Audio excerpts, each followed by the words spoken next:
सकाळी 7:30 वाजताच्या दरम्यान पोलिसांना माहिती मिळाली की मालधक्का रेल्वे पटरी परिसर या ठिकाणी एक अनोळखी इसमाची बॉडी मिळालेली आहे। त्यावरून PS लकडगंज येथील पोलीस स्टाफ, पोलीस अधिकारी आणि गुन्हे शाखा युनिटचे पोलीस स्टाफ हे सर्व घटनास्थळावर पोहोचून घटनेची माहिती प्राप्त करून तपास सुरू केला असता गोपनीय माहिती प्राप्त झाली की मृतक याचे नाव अब्दुल रहमान उर्फ रम्मू अब्दुल रजाक राहणार मुदलियार नगर शांतीनगर नागपूर येथील असून त्याचा साथीदार नामे परमेश्वर उर्फ पप्पू पटेल राहणार डिप्टी सिग्नल हा याने त्याला शस्त्रांचे मारले असल्याची गोपनीय माहिती प्राप्त होऊन गुन्हे शाखा युनिटचा स्टाफ तात्काळ रवाना होऊन पप्पू याला ताब्यात घेतले। त्याला ताब्यात घेऊन गुन्ह्याची सखोल तपासणी केली असता पप्पू आणि त्याचा साथीदार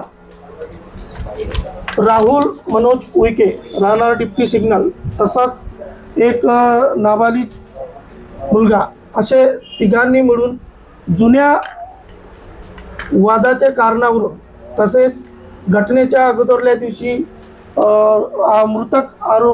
मृतक इसम याने त्याच्या आई बहिणीला शिवीगाळ केली असल्याच्या कारणावरून यांनी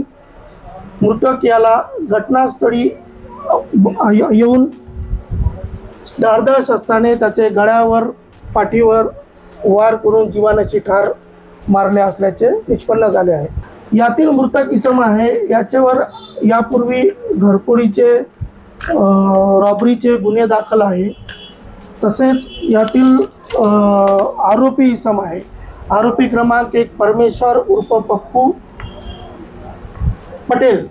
राहणार डिप्टी सिग्नल, आरोपी क्रमांक 2 राहुल मनोज उईके राहणार डिप्टी सिग्नल तसेच एक नाबालिग मुलगा असे तिघही हे मृतकाचे साथीदार असून त्यांच्या जुन्या वादावरून जुन्या घरफोडी चोरीच्या पैशावरून तसेच घटनेच्या अगोदरल्या दिवशी झालेल्या वादावरून त्यांनी हा सदरचा खून केलेला आहे। सदर गुन्ह्याचा तपास माननीय पोलीस आयुक्त, माननीय सहपोलीस आयुक्त, माननीय पोलीस उपायुक्त गुन्हे शाखा, माननीय सहाय्यक पोलीस आयुक्त गुन्हे शाखा यांचे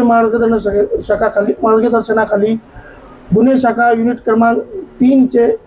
टीमने सदरची कारवाई केलेली आहे।